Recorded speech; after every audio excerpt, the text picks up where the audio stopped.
Assalamualaikum warahmatullahi wabarakatuh. Ya. Jumpa lagi di acara kita The Bright Side Show. The Bright Side Show. Yeah. The Bright Side Show. Gimana, udah lebih lentur nggak? Masih kurang sih. Kurang ya? Harus 50 episode dulu kan. The Bright Side Show. Harus gitu ya. The Bright Side Show. Atau dibikin cepat aja The Bright Side Show. Bright Side Show. Jadi kayak daber-daber gitu suaranya. Oke, ini untuk episode kali ini kita keidean waktu ngobrol-ngobrol seru tadi ya. Kita keidean ngobrolin tentang pertama kali kita kenal yang namanya sosmed, sosial media. Dan berarti ini kita ngomongin pertama kali mengenal internet tuh kapan itu? Lu dulu waktu mulai main internet kapan sih, Cay? Itu dulu waktu SMA. Jadi nyebutin tahun ya? Nggak apa-apa, kita buka aja sih biar orang-orang seneng. Oke, tahun 97 waktu itu 97 saya SMA 97. Nah, 97, itu ya. Hitung ya sama lu semua di rumah. Masih muda. Udah kan? dewasa kan? Dewasa ke arah matang. Forever young crew. Wih, mantap. 97 tuh gue waktu SMA sempat ikut les. Sebutin aja nggak apa-apa ya, SSC. Siapa tahu mau ngesponsorin SSC. Nah, Sony Sugema College ya. di mana tuh? Di belakang Daerah mana? Belakang Aquarius tuh jalan apa ya? Dago ya, daerah Dago sekitar pokoknya Dago tuh. daerah Dago lah, belakang Aquarius ya. Di situ ada jalan di situ. Nah, waktu itu di setiap kelas tuh ada komputer kan. Dulu nyebutnya masih komputer, belum PC. Masih mulai Memangnya dari DOS ya udah kalau PC kita. tapi istilahnya populernya komputer. Ada komputer dan di situ ternyata disebutin kita udah internet loh sekarang gitu ya. Dan akhirnya mulailah nyari-nyari apa. Dulu kan ya gue masih seneng musik band-band punk gitu ya. Dan gue search apa tuh Alkaline Trio dulu. Wah, dicari ada gitu. Websitenya juga ya, tapi websitenya tuh baru mereka juga masih kaku bikinnya gitu, masih yang kalau nggak records label apa gitu, Asian Man Records gitu ya, atau Victory Records gitu. Masih inget nggak sih waktu itu sistem operasionalnya udah DOS kan, udah masuk Windows ya? Udah. Zaman-zaman itu ya? Dan Udah itu ya, internetnya lupa tuh masih pakai modem yang bunyi dan itu otentik banget gitu. Dan harus kayak emang, gitu ya. Kadang suara itu tuh nikmat gitu kalau ngedenger wah berarti nyambung nih ini, gitu. Itu zaman-zaman di mana internet masih analog gitu. Nah, beberapa tahun kemudian tuh lahirlah MIRC. Gua waktu itu masih belum peduli gitu ya. Sampai suatu saat ada temen sobat gua ya, si Oki, temen dari SMA sampai sekarang masih bareng. Dia dulu sering di warnet MIRC itu chatting ya, chatting di MIRC. Dan itu kayak portal ngumpul komunitas emang chatting ya. Jadi ada channel-channelnya, channel Bandung, channel ada komunitas dan segala macam. Dan gue ngelihat waktu itu, Ki, lu ngapain? Chatting ini seru loh gini-gini. Lu kayak ngobrol sama apa sih gitu ya? Apa sih kayak ngobrol sama komputer kayak terus lama lagi ngapain sih wasting time gini gitu. Udah cobain dulu aja gitu. Akhirnya gue nyobain tuh, singkat cerita. Pas dicobain, jadi gue yang paling lama. Kecanduan gitu kan. Soalnya kan seru gitu ya ngobrol dengan orang yang entah siapa gitu. Misterius. Hanya karena nickname-nya terbaca cantik gitu. Dulu tuh ID orang itu memang itu yang jadi jualannya. Dulu belum ada foto. Belum ada foto. Nggak boro-boro bisa upload foto ya, nama doang gitu. Jadi kalau ada namanya, kan nama tuh kan kadang gimana gitu ya. Ada nama-nama apa gitu. Wah, ini seru nih. Atau namanya tuh dia pakai nama band. Wih, dia suka band ini juga nih gitu Ini kan. Kayaknya cewek nih dulu. Dulu ada motif kayak gitu ya, kayak ini pemain band atau apa? Misalnya ini orang-orang terkenal atau apa? Mungkin kita dulu masih jomblo-jomblo hina kan. Jomblo-jomblo hina. Terus isme mereka itu kayak yang ditonjolkan lewat nickname-nya ya kan? Jadi kayak semua eksistensinya tuh dia curahkan di nickname gitu kan. Dulu nickname gue tuh masih pakai nama personel NoFX gitu ya, LHF Rockstar dulu namanya. Masih LHF ya. Kalau gue seneng LHF tuh dia suka bikin suara-suara yang gitu-gitu, gue suka ya. Jadi gue pakai itu dan dari situ selalu banyak itu ya? banyak yang nyamperin juga. Lu suka NoFX gitu gitu kan. Gitu. Emang dulu interestnya tuh dari hal-hal yang kayak gitu dan akhirnya ada istilah kopdar. kopi darat. Berjumpa di darat ya. Dijumpa darat. Setelah bertukar informasi itu deg-degan banget. Kita nggak pernah ketemu, ya. Kita nggak tahu suaranya kayak gimana, bentuk wajahnya kayak gimana gitu ya. Apakah dia cowok atau cewek kan tanda tanya juga. Kadang-kadang bisa menipu gitu kan. Makanya tapi ada penangkalnya di ASL please gitu. dari MIRC. ASL PLS. ASL PLS. ASL itu apa? Age sex and location. Biasanya misalnya biasanya banyak yang nipu tuh di situ. 18 banyak yang nipu. Male dan BDG gitu. Atau 18 F BDG gitu kan. Gitu. Nah, itu sempat tuh dulu lu sempat kopdaran nggak? Kopdar? Enggak sampai segitu tapi kalau gue saking geeknya kopdar gitu di Aquarius lagi. Pas udah ketemu teh kikuk gitu yang udah oke, gue Ucai ngobrol sebentar, udah. Abis itu ternyata nggak nyambung. Jadi nggak semuanya yang kita temui di dunia waktu di udara itu semenarik ketika ketemu. Karena memang jadi emang situasinya dulu masih sekaku itu, dan kalau sekarang kan ya setelah itu lahirlah Yahoo Messenger. Yang lain-lain, portal yang lebih itu, modern ya. Nah, ada lagi yang paling fenomenal tuh dulu Friendster. Friendster tuh udah paling booming, kita bisa lihat fotonya, bisa lihat profilnya, film kesukaannya, musik kesukaannya. Jadi kita udah tahu nih, jadi kayak berupa katalog gitu kalau ta'aruf tuh. Jadi udah ada CV-nya lah gitu. Profilnya dia lengkap, gini, wah ini gue banget nih. Ternyata dia suka film ini gini. Jadi bahan obrolan kan itu kan untuk memulai suatu percakapan gitu kan. Dan lahir lagi apa tuh setelah Friendster tuh? Tapi di Friendster itu yang paling menarik ya dulu ya. Jadi Who's View Me? Who's View Me? Dan kalau misalnya mau lebih akrab lagi ke seseorang di Friendster, testi gua dong. Testi gua dong. Jadi maksudnya itu testi gua itu lu kasih testimoni dong tentang gua di profilnya gue. Jadi, itu culture-nya Friendster ya.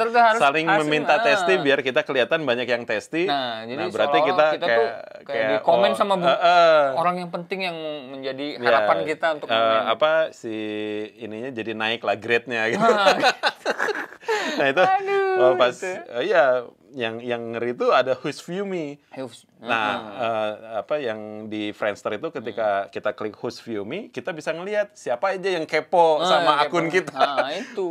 Kelihatan tuh gitu kan. Tapi lama-lama itu dihilangin karena geli, emang geli banget gitu kan. Berbahaya, menimbulkan kegeeran. Suka ada yang gini, cuman nge-view doang nih. Gitu. Cuman nge-view doang nih gitu kan. Kalau di Twitter kan sekarang misalnya status kita viral, nggak ada yang mau mutualan nih. itu zaman Friendster ya, zaman Friendster. Tahun habis itu hype-nya tuh di tahun 99-an ya. Friendster enggak ya? 2099-an lah. Awal-awal memang kita terjun langsung ke dunia internet. Ya, abis itu Friendster naik lagi ke MySpace. Setelah itu muncul ya. MySpace itu puncak buat terutama yang suka musik ya. Anak-anak band tuh semua di situ bisa ngedesain layoutnya sendiri gitu kan, dengan foto-foto terbaik kita gitu kan. Terus si top friend-nya tuh bisa ditaruh, kita suka band siapa aja ditaruh gitu, atau saling jadiin top friend gitu kan. MySpace itu kayak anak-anak band tuh kayak disediain, maksudnya mereka website baru buat mereka. Dan mereka nggak usah beli domain, terus ngeset segala macam yang berupa coding. Gitu. Ada jadwal ini ya. Jadi mereka fasilitas banget lah buat anak band ketika itu. Jadi mereka bikin profilnya dibagus-bagusin sebagus mungkin. Terus tanpa harus coding yang dengan coding yang berat gitu, yang jelimet gitu. Codingnya simple. Gue juga dulu suka bikin tuh yang buat iklan-iklan baris itu. Nah, gue dulu rajin banget bikin sampai akhirnya kita dulu sempet ya mau yang desainernya MySpace kita. Dulu Next Neon gitu. Mungkin nonton di mana. Om Abid, apa kabar? Abid, Next Neon. Next Neon, apa kabar? Band terakhirnya tuh apa ya dia? Lupa. Maaf ya, band terakhirnya lupa ya. Nah, disitulah akhirnya MySpace tuh memang banyak mempertemukan kita dengan teman-teman band di luar kota ya. Iya. Sama di luar negeri juga. Dan komunitas yang berkecimpung di dunia internasional. Waktu itu kita dapat link-link internasional kan dari situ waktu itu. Dan gue juga dulu waktu di zaman MySpace tuh sempet ya, gue kan ada beberapa channel-channel yang apa, gerakan-gerakan lah. Gue sempet dulu jadi aktivis. Orang-orang ngeri banget Iya, aktivis ini PETA. PETA ya. Tapi yang PETA PETA.com, animal friendly. Jadi sempat jadi binatang. Tapi tengah jalan kayaknya ini udah mulai aneh nih, akhirnya gue nggak jadi aktivisnya lagi gitu. Dulu sempat dikirimin stiker sama flyer-flyernya gitu kan, wah segala macam, sampai akhirnya saya taruh di distro segala macam gitu, dan jadi punya bajunya juga kan, dulu suka pakai manggung kan. Petatu ya, petatu.com gitu ya, dan itu kayaknya itu nemu di MySpace ya? MySpace, kayaknya keren banget gitu kalau dulu bisa berkecimpung di yang movement-movement kayak gitu. Terus abis MySpace tuh apa lagi? Facebook ya baru lahir ya. Ya, setelah itu baru Facebook masuk berbarengan lah ya, Facebook sama MySpace tuh. Tapi mereka lagi rebutan nih, mencari perhatian audiens. Iya, dan akhirnya pemenangnya adalah sampai sekarang Facebook. Itu Facebook ya. Terus lahirlah kemudian Twitter. Tapi jujur gue lebih seneng lebih seneng MySpace. MySpace ya. Gak tuh enakin aja gitu. Roots-nya tuh ada di MySpace ya. MySpace tahun 2006-an tuh enak banget gitu. Karena ngedesain tuh bisa seenak kita gitu kan. Terus kayak mereka ngebuka ini sistemnya gitu ya, buat kita build ya gitu. Iya, cuman ya mungkin ya takdir berkata lain ya, akhirnya Facebook pemenangnya. Dan akhirnya lihat sampai sekarang Facebook berhasil kayak beli beberapa aplikasi yang lain, yang sosial media juga. WhatsApp udah diborong tuh, dibokul sama Facebook. Dan awal-awal gue masuk ke Facebook pun teman-teman gue banyak bule malah. Jadi karena kan dulu itu Facebook tuh dibikin untuk teman-teman kampus kan, teman-teman kampusnya si Tom ya, siapa? Namanya tuh? Tom, ya. Penemu Facebook tuh. Bener Tom ya? Siapa sih? Tom MySpace. Kalau Facebook tuh Mark Zuckerberg ya. Nah dulu ya, akhirnya masuklah yang orang-orang Indonesianya gitu, yang akhirnya jadi temenan banyak ya. Dari Friendster semua exodus ya istilahnya ke apa hijrah ke Facebook ya. Jadi emang kita ngalamin tuh perjalanan apa sosial media ya. Abis Facebook apalagi banyak ya, dari situ berakhirlah lah. Yang sempet boom banget juga itu setelah Facebook sebenarnya Twitter. Twitter. Jadi ketika orang bosan di Facebook lihat gambar, terus lihat komennya macem-macem gitu ya. Nah muncul Twitter dengan kemasan yang simpel kayak cuman. Nah dulu tuh lagi apa ya, semangatnya tuh perkataan itu lebih tajam daripada senjata gitu. Nah, jadi kayak orang-orang tuh mulai merangkai kata-kata lewat Twitter yang cuman karakternya cuma sedikit. 140 gitu. Nah 140 di situ kayak muncul ya, yang nge-tweet yang muncul terus pemikir-pemikir yang cuman sekali nge-tweet terus bikin cool tweet. Banyak karena di situ muncul. Yang sebelum nulis tuh ada tulisan di beranda di kolomnya tuh what's on your mind. Jadi kita dipancing untuk menulis sesuatu yang ada di kepala kita gitu kan. Waktu itu ya gue jujur sampai menjadi orang yang Twitter banget gitu. Dulu ya, teman-teman, brother. Jadi tiap buka Twitter, ala kayak Ucai. Pasti ala kayak Ucai ada tuh. Sampai di unfollow banyak gitu teman-teman. Jadi tiap menit, tiap detik tuh, kan dulu nggak kayak sekarang kan. Jadi sesuai dengan kapan kita nge-tweetnya muncul kan itu. Nah Ucai itu udah kayak spammer ini. Ini kayaknya autobot, ini Ucai masang autobot. Hampir di setiap waktu ada. Jadi semua diselaporin. Mandi dulu. Padahal ya nggak terlalu harus tahu juga orang. Cuman anehnya tuh apa sih ini berisik? Emang ada suaranya gitu kan? Jadi branding. Iya, cuman di timeline muncul terus. Tweet gitu. Nah itu kan aja ada. Serunya lagi, puncaknya adalah ketika gue kecanduan Twitter ya. Ketika tour ngeband tuh kan gue twitteran dan selalu ya posting lah promo-promo band dulu kan segala macam. Sampai akhirnya bikin apalah hashtag yang seru gitu ya. Dulu kan banyaknya seru-seruan gitu. Nah udah itu sempat puncaknya itu ketika mimpi. Jadi gue sempat pas lagi candu Twitter itu, jadi hidup gue di timeline. Iya, candu dah tiap baru itu bangun. Emang jangan dicontoh ya, ini penyakit banget gitu. Hidup gue di timeline, ya waktu itu belum nikah apa kan, jadi geek banget gitu memang. Waktu itu gue mimpinya apa coba? Gue mimpi naik ke timeline, terus ribut sama teman gitu. Ngapain lo ngomongin gue kiri-kiri? Ngapain? Jadi ngobrol sama si avatarnya. Sampai segitunya. Saking absurdnya. Habis itu kebangun kan. Astagfirullah. Ini mimpi aneh banget gitu. Terus pas ngelihat BB, dulu masih pakai BB kan. Sampai kapalan dulu kalau ngetik tuh. Pas lihat BB, rusak BB-nya. Dan itu seminggu handphone gua rusak. Dan itu langsung dicariin sama Hai. Itu kenapa Ucai ditelepon, gitu? Ditelepon karena nggak bisa kan. Akhirnya bikin berita tuh itu Ucai menghilang dari Twitter, saking seringnya muncul. Ketika nggak ada dicariin banget gitu sampai segitunya gitu. Jadi wah ini ada apa nih padahal handphone rusak ya, gitu ya. Dari situ ya terjadilah istilahnya apa ya, pertobatan Twitter lah itu. Akhirnya mulai dikurangi lah. Mulai difaedahi gitu. Emang mimpi bertengkar gelut sama temen di Twitter tuh sebelumnya memang ada konflik juga di Twitter. Iya, suka ada. Jadi misalnya gue nge-tweet apa, dia mungkin salah kaprah kali ya. Apa lo? Kayak nyindir gitu kan. Padahal yang gue tweet kan suatu yang fun, tapi yang ini harusnya gini serius gitu kan. Jadi kan nggak ada emoticon gitu kan. Jadi ya itu dia. Hal yang biasa lah sebenarnya di Twitter. Kalau nggak kuat mental sih, ya biasanya mental ya. Tapi kalau gue dulu cuek-cuek aja gitu kan. Cuman ya dari situ gue belajar juga sih. Memang harus bijak juga. Kata-kata itu bisa jadi timbul berbagai macam persepsi. Kalau sekarang kan sosial media udah kita ngungkapin apa terus bisa dibumbui sama emoticon. Nah bisa jadi kalau misalnya kita bercanda terus bisa jadi kayak kasih emoticon yang ketawa cekikikan itu kan bisa jadi hiasan. Kalau dulu emoticon di Twitter masih bikin. Jadi kurung buka.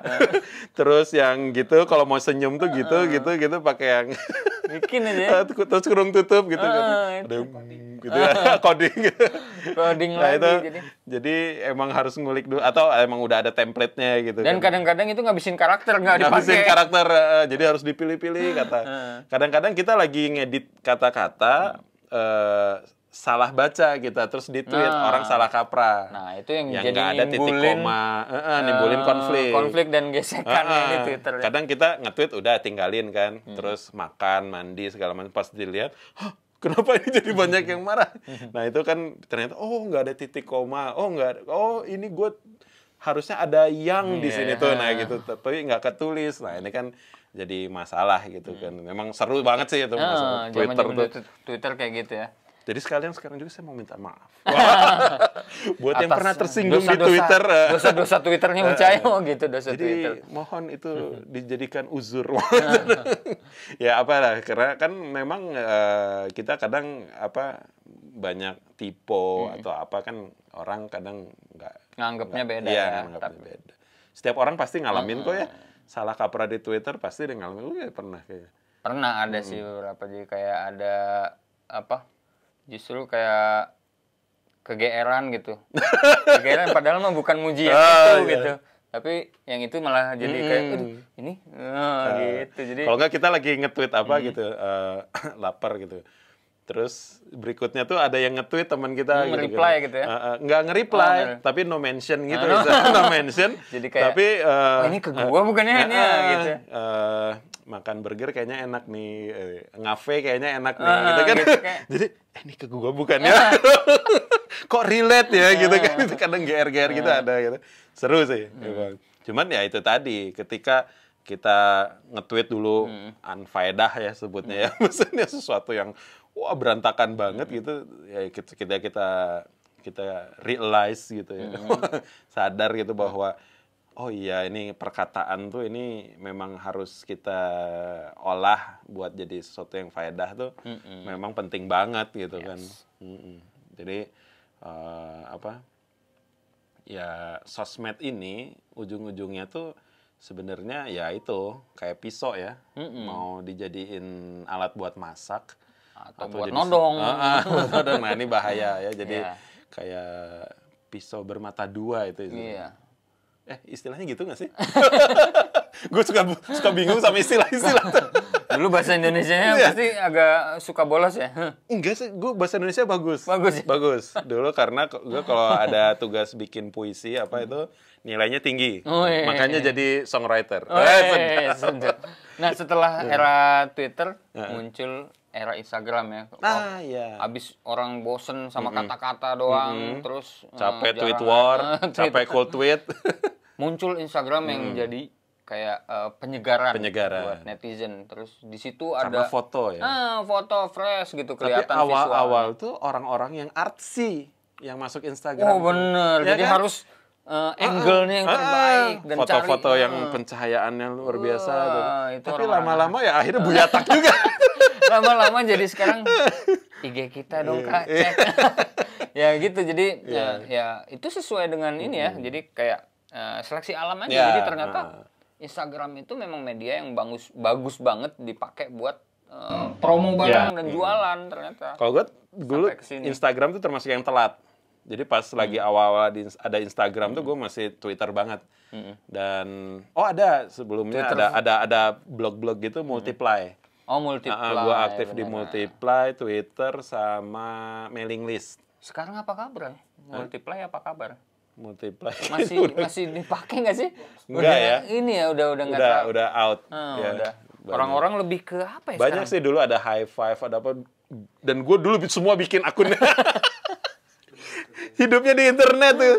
Jadi dulu kalau astagfirullah ini. Kalau bulan Ramadan tuh dulu, jadi gue ngabuburitnya tuh ngabuburit sahur. Jadi begadang sampai sahur. Jadi beres sahur, bangun jam 12 ya. Enak ya puasanya ya. Habis salat subuh terus bangun udah mau azan zuhur ya kan. Jadi kayak puasa cuman setengah hari gitu. Aduh. Jangan ditiru ya guys. Dulu saking parahnya sama itulah bahayanya kecanduan sosmed ya.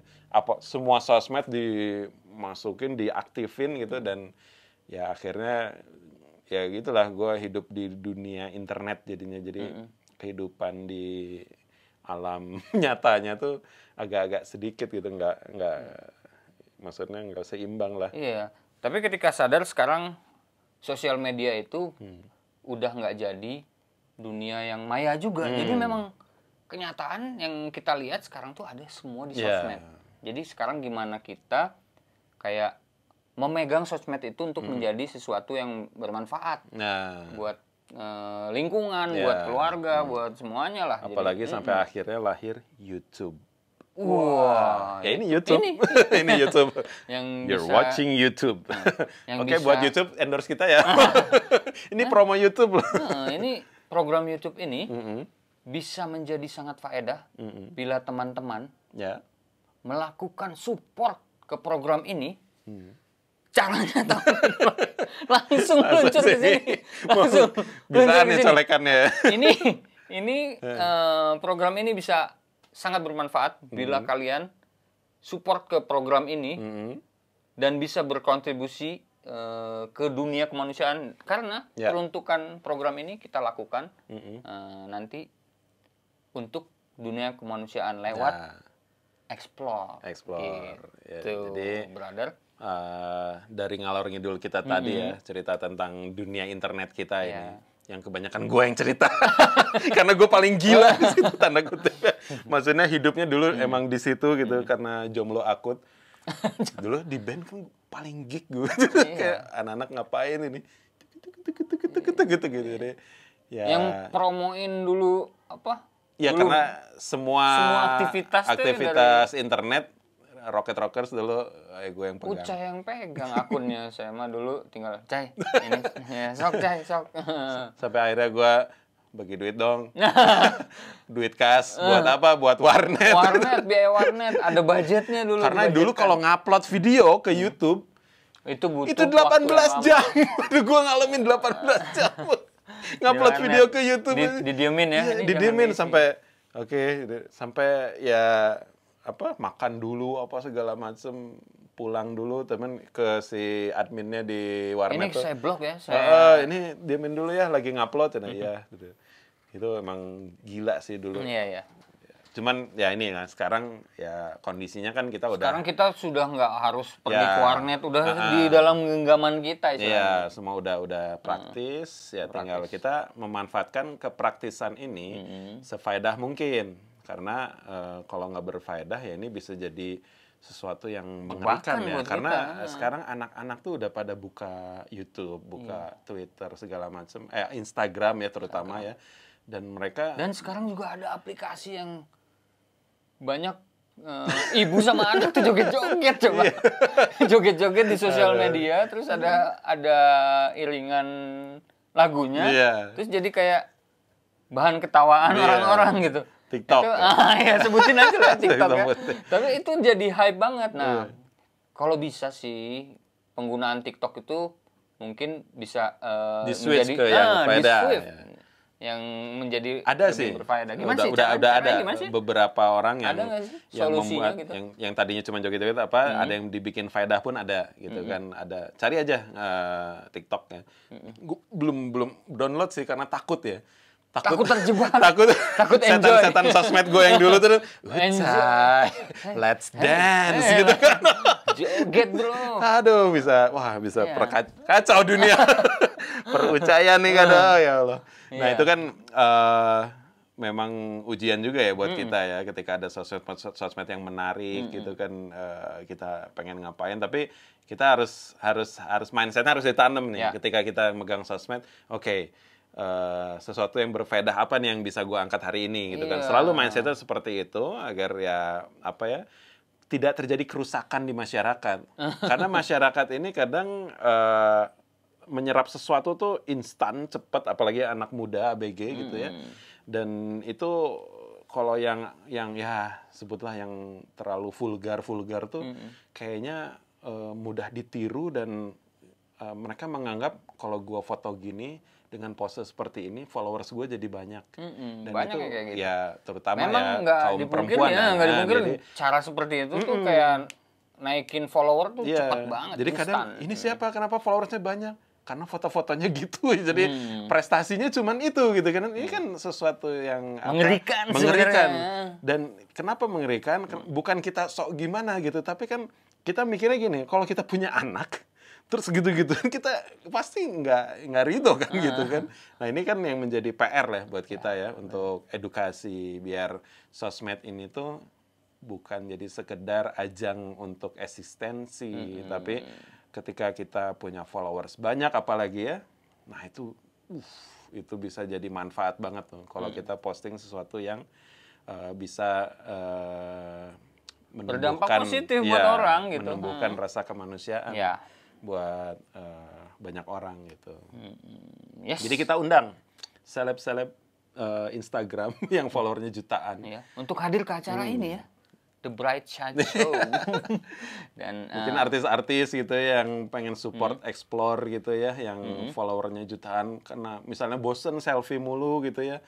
Iya, gue mendingan posting sesuatu yang bisa membantu banyak orang gitu kan. Nah, kita tunggu ya. Kita tunggu. Jadi yang buat yang followersnya jutaan, siapapun kamu ya, kita nggak mention nama ya, bisa kita sinergi lah. Ya sebenarnya udah dilakukan sih ke kayak sebagian petinggi Instagramer. Jadi kayak buzzer di Instagram yang followernya jutaan tuh ada kemarin tuh pas kejadian kebakaran hutan dia udah terjun langsung terus kayak waktu mahasiswa demo di Jakarta dia kayak bagi-bagi nasi terus kemana terjun. Nah itu kalau kalian bisa seperti itu juga pun kan akan lebih banyak yang merasakan manfaatnya. Kalau kita bareng-bareng semuanya dan resepnya adalah just start, dimulai gitu ya. Jadi ya kalau kita mau melakukan kebaikan di sosial media itu ya kita caranya ya just start ya. Kita mulai. Mudah-mudahan yang kita lakukan ini bisa menjadi manfaat buat followers teman-teman semua ya. Apalagi yang followersnya banyak dan mungkin itu ya yang bakal kita sampaikan. Bukan yang kita share hari ini gitu. Dari ngalor ngidul tadi ya. Persosmedan mudah-mudahan ya kita juga ngalamin ya sesuatu yang negatif apa segala macam. Tapi ketika sudah tahu ini bisa menjadi manfaat buat ya hidup kita dan hidup banyak orang, ya mudah-mudahan ngalor ngidulnya kita ini jadi faedah juga ya. Oke. Dan teman-teman yang mau brand atau unit bisnisnya ya, unit bisnis atau akun Instagramnya atau akun komunitasnya ingin diliput oleh The Bright Side Show, langsung email aja ke sini nih. Alright. Sini ya. Oke. Jangan lupa. Dan buat yang pengen ngasih masukan, langsung komen aja sini ya. Ngasih masukan, Kak undang ini dong, Kak undang ini dong, gitu ya. Ya mudah-mudahan kita bisa undang untuk kita ngobrol bareng di sini dan kita spread kebaikan. Dan saya Rizky Fahli pamit. Dan saya juga Nurul Kautsar aka Ucai pamit. Sampai jumpa di episode berikutnya. Jangan lupa ya, like, subscribe, comment, and share. Bye-bye.